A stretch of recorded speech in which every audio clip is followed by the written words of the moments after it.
ভোলে আবার পারকরিকা সিরিয়ালে আজকের পর্বে আপনারা দেখতে পাবেন ঝিলকে নিয়ে ফিরে এসেছে সাক্ষ্য আর ঝিলের মা। আর তখন ঝিলকে বলে যে সাক্ষ্য যে চলো ভেতরে, আর তখন বাড়ির সবাই বলে দাঁড়াও। তখন ওর ঠাম্মিও বলে ওখানকারই দাঁড়াও, আগে আমাকে প্রশ্ন উত্তর দেওয়া হচ্ছে কাল রাত্রে তুমি এ বাড়িতে কেন ছিলে না কো।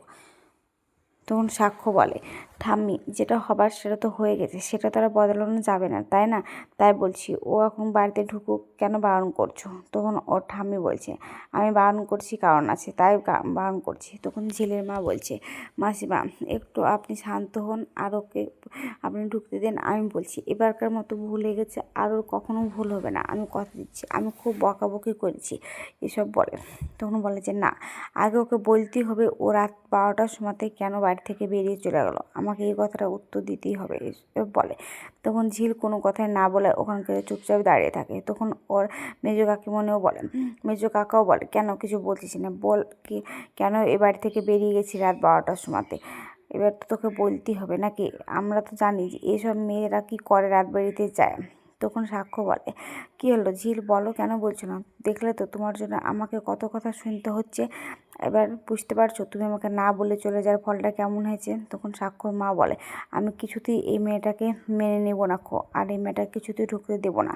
তখন ওর ঠাম্মিও বলে যে আগে ওকে বলতে হবে যে ও কোন কারণে রাত 12টার সময়তে আমাদের বাড়ি ছেড়ে চলে গেল, সে কথাটা আগে উত্তর দিতেই হবে। তখন সাক্ষ্যকে ওর মেজো কাকা বলে কী হলো সাক্ষ্য, বলছে না কেন, বল এবার। তখন ওর ছোটো মা বলে ঝিল তুমি তো অন্তত আমাকে বলে যেতে পারতে নাকি, আমাকে কেন বললে না? তখন সাক্ষ্যর মা বলে এবার বোঝ, বরণ করে ঘরে তুলবি না। তখন ও ছোটো মা বলে তাই তো আমি এখন দেখছি, এটা মনে হচ্ছে। তখন ওখানে শতরূপা বলে কিসের জন্য আমরা এই বরণ টরণ করি, এই মেয়েকে কেন ঘরে তুলিনি, বুঝতে পেরেছো তো? ও বস্তির মেয়ে, তো ওর বস্তির কালচারই থাকবে, তো কোথায় থেকে বিলং করে সেটা তো দেখতে হবে। তখন ঝিলের মা হাত জোর করছে আর সাক্ষ্যর মাকে বলছে বড় বৌদি এবারকার মতো আমার মেয়েটাকে ক্ষমা করে দাও প্লিজ, আর কখনোই ওই অন্যায় করবে না, তোমাদেরকে না বলে কখনো এই বাড়ি ছেড়ে চলে যাবে না।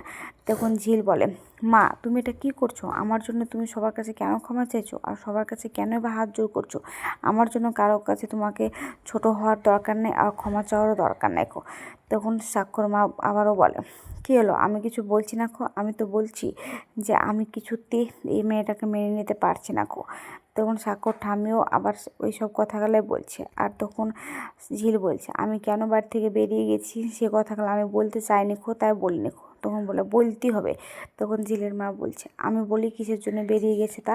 তখন সাক্ষ্যর বাবা বলে কিসের জন্য বেরিয়ে গেছে। তখন সাক্ষ্যর দাঁড়িয়ে থাকে, আর ঝিলের মা তখন বলে যে হ্যাঁ ও আমাকে ছোটোবেলা থেকে জোরে ধরে ঘুমাতো, তো তাই ওর ঘুম আসছিলো না, তাই আমাকে একটু জোরে ধরে ঘুমাবে বলেই কিন্তু ও বাড়ি থেকে বেরিয়ে গেছিলো, ওর ভুল হয়ে গেছে গো, এসব বলে।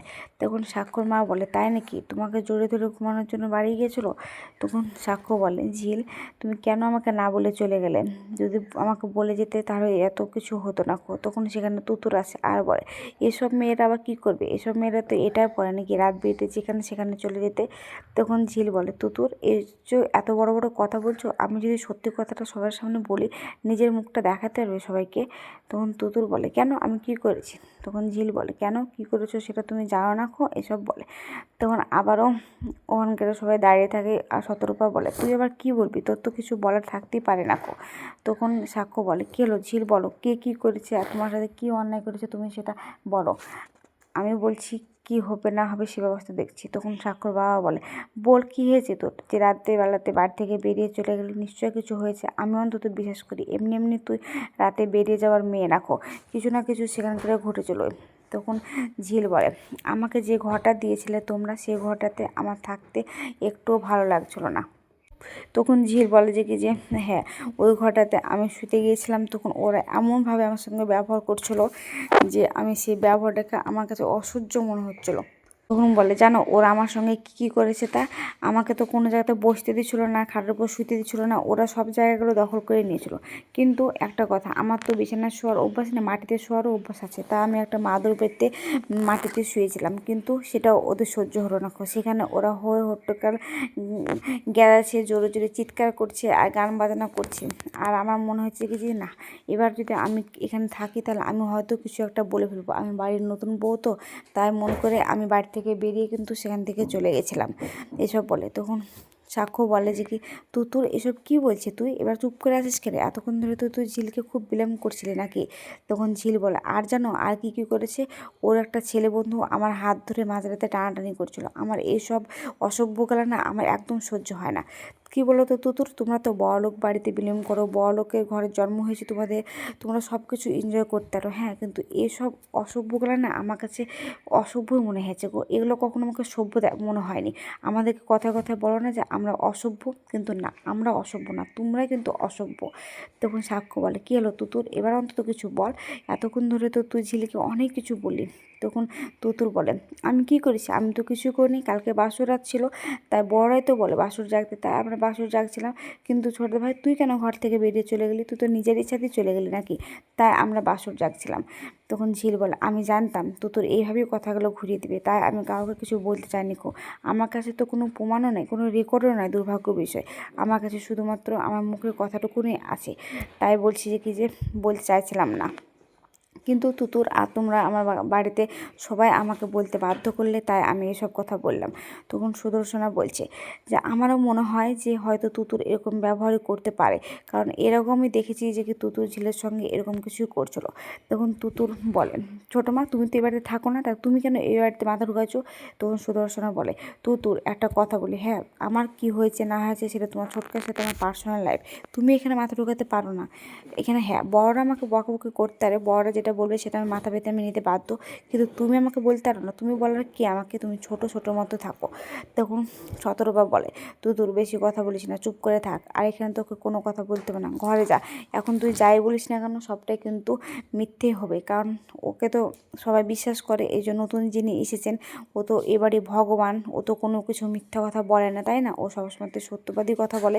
তখন ঝিল বলে না আমি ভগবান কেন হতে যাবো, কিন্তু আমি মিথ্যা কথা বলি না, আমি সত্যি কথাই বলি। তখন স্বাক্ষর মেজে কাকু মনে বলে তাই নাকি, হ্যাঁ আমি মিথ্যে কথা কেন বা বলতে যাবো, যেটা হয়েছে আমি তো সত্যটুকুই বলেছি, কিন্তু হ্যাঁ আমি জানি ও তো তোমাদের বাড়ির মেয়ে, ওর কোনো দোষ দেবে না তোমরা, আমি তো পরের বাড়ির বউ, তাই আমার দোষ হবে। আমার কি এটুকু বুদ্ধি না যে মাঝরাতে নতুন বউ আমি বাড়ি থেকে বেরিয়ে চলে এসেছি, অন্তত আমার এতটুকু বুদ্ধি আছে। তখন ঝিলের মা বলে মাসিমা যাহা তা তো হয়ে গেছে, আর তো এই কথাটা বাড়িয়ে কোনো লাভ নেই, আপনি ওকে ক্ষমা করে দেন আর ওকে এখানেই থাকতে দেন। তখন সাক্ষ্য বলে মিনু মাসি তুমি একদম চিন্তা করো না, আমি আছি তো নাকি, আমি ওর বর আছি, ঝিলেরও এই বাড়িতে ঠিক অতটাই অধিকার আছে যতটা আর সবার আছে, কারণ এটা আমারও বাড়ি, ওর শ্বশুর বাড়ি থাকবেন, তা আপনাকে বলছি আপনি নিশ্চিন্তে বাড়ি ফিরে যান। তখন সেখান থেকে মিনু বাড়ি চলে যায়, আর তখন সেখানে ঝিল দাঁড়িয়ে থাকলে সাক্ষর বাবা বলে ঝিল এবার সবাই ঘরে যা, আর তুইও ঘরে যাবি, আর একটা কথা বলছি সবাইকে আমি, এমন কিছু করো না যাতে ঝিলকে এবার থেকে তাড়িয়ে দিলে তোমরা খুব লাভ করবে, হ্যাঁ আমি যতদিন এই বাড়িতে আছি একটা কথা মাথায় রাখবে, আমি কখনোই আমি ঝিলকে এবার থেকে যেতে দেবো না, আমি থাকাকালীন ঝিল এবার থেকে কোথাও যাবে না, এটা তোমরা ভালোভাবে বুঝে নাও। কী হলো ঝিল এখনও তুই দাঁড়িয়ে আছিস কেন, তোকে বললাম না ঘরে যেতে। তখন সাক্ষ্য ঝিলকে নিয়ে ঘরের দিকে রওনা দেয়। তো আজকের পর্বটা কেমন হয়েছে, যদি ভালো লাগে তাহলে কমেন্ট শেয়ার সাবস্ক্রাইব করবেন, আর হ্যাঁ ফেসবুক থেকে দেখলে অবশ্যই ফলো করবেন, আর কোনো জায়গাতে ভুল ত্রুটি পড়ে থাকলে ক্ষমা করবেন।